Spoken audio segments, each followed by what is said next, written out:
I don't know that any of us at the time realized how major an event it was. It seemed like a huge dream. I mean, it was like asking for the world. It really was a good piece of legislation that would assist not only people with disabilities, but the general public as a whole. We weren't sure how far we could go. Almost like electricity in the air out in Washington. It was fun. The rest is kind of history.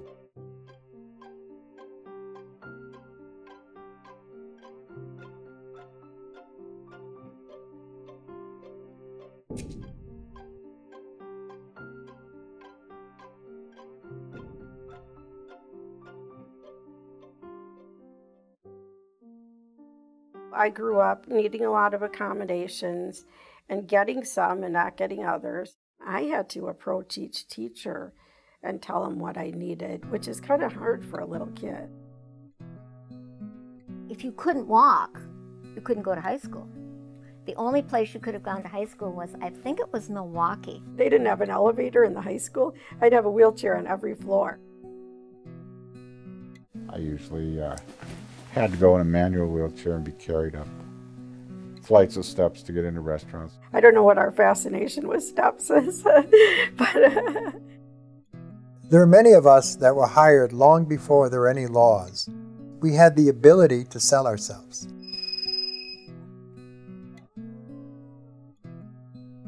My first job, I had no accommodations. If they had a meeting, I had no clue what they were talking about. When I moved to Washington, I took my accommodation with me. It was 4 blocks of wood. The accommodation came when I had to ask the fellow in the office next to me to lift the desk so I could stick the wood under. I think a lot of people, especially younger people, think everything began with the Americans with Disabilities Act, and it didn't. Wisconsin has a history with disability. I think what Wisconsin brought to the table was people who not only had the experience of living with a disability, but had the experience of working with the system. they always saw us as a real passionate state. We had a lot of things going on in the 70s and 80s. We need to have people with disabilities sharing in our community just like everybody else. Jim Wehner, when he was in the legislature, held hearings in different parts of the states. He was our curb ramping person.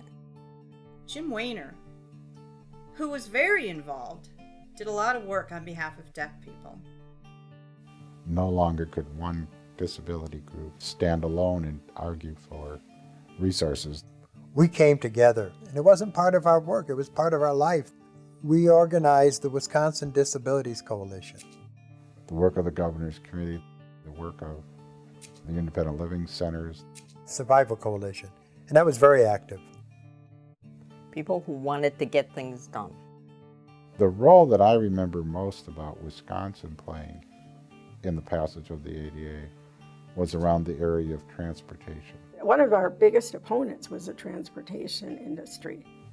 People with disabilities would never go to a bus stop in the snow and wait was always an issue. Because you have a disability doesn't mean you can't be cold like other people. People with disabilities can put on long underwear and wait for a bus just like anybody else. You can get people on those buses. They'll get to your business, they'll get to your movie, they'll get to a friend's house, they'll get to school.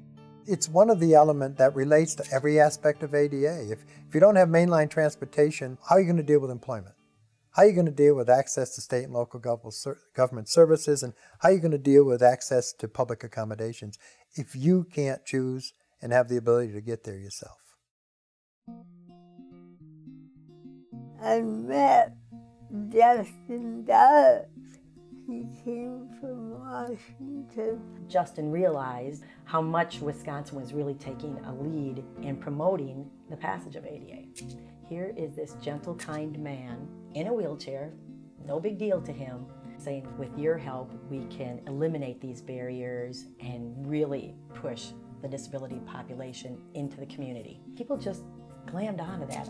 Justin took all that information from all the states back to Washington, evidence that people were being discriminated against. He got his point across in a way that made everybody think. In my mind, Justin Dart is the Martin Luther King of the disability movement. During that time, there were lots of trips back and forth to D.C. It took some convincing of people to understand why this law was needed. Herb Cole was always very supportive. He made his staff readily available to us. Cole's office was the best reception we ever had. I think I made more trips because I was in a position at that time where I called myself a consultant, the Italian word for unemployed. Sandy and I spent a week, and we did actually 550 offices. Spending 12-hour days on the Capitol, handshaking, smiling, and making people aware. Sandy uses an Amigo. And at the time, I had a little bit of vision. I used a white cane. I do not know my right from my left verbally. I have to point. And Dick can't see me pointing, so there were many times that we collided in the halls of Congress. I'm thinking, I might have to knock her off that scooter because I might need it. And it was quite a week. I remember someone saying, you know, it is time that you people have a bill. It's not simply about us people. We're not special and not looking for anything special. I remember staying up nights reading the actual bill. I just thought it was the most exciting thing I had ever read. It sure did seem like a long shot at times too, like how is this ever going to happen?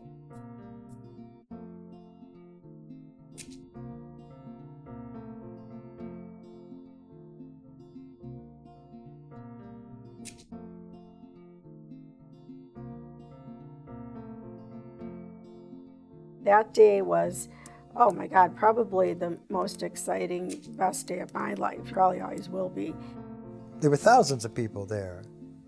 And of course, in Washington in July, it's hot and muggy. Hot and muggy. A Washington day, and it gets really humid there. But you didn't care because you sat there knowing that this was a historical occasion. President Bush Sr. and Barbara Bush walked right by us. It was people from all over this country that had a part in it happening. It was such a happy occasion. It was a very inspiring time. To be there to celebrate that historic event was pretty special. I think a lot of us were so tired we were just glad it was over with. Initially, it was a little overwhelming. Education, education, education, after the law was passed. There was almost like a hunger for information. People wanted to know, wanted to learn. Have we started to get there? Oh, yes. Yeah. Kathy put me on a plane here, and I was actually able to fly to D.C., have attending care services there, and fly back. That's when I knew that the ADA had really worked. I had made the trip by myself. Nice to have curb cuts and things to get around. It's easier. Now you see people out and about all the time. There's always been the question of what comes next. Oh, I wish it had made more of a difference in employment. Just because you're disabled doesn't mean you can't work. Allow people the opportunity to work and earn an income and save. It scares me to death about retirement. Nobody ever thought about what are you going to do when you have to retire. Not allow the lack of resources to force people back in the institutions, back into segregated settings. That's one of our biggest challenges. Things aren't going to happen if nobody says anything. If our history isn't told, it'll be too easy to slide backwards. You don't start as adults, you start with kids. If kids are more included in school, they're gonna be more willing to fight to be included in the younger people need to recognize that they have to make it happen. They can't wait for somebody else to make it happen. If you're going to use a service, you pay for it. If you're eligible for a service, you benefit from it. And if you're going to seek employment, you better be qualified. And if all that happens, then your disability can be put in the background. That's what ADA is about. Disability today is simply a fact of life, not a way of life. And that's a big change from 20 years ago.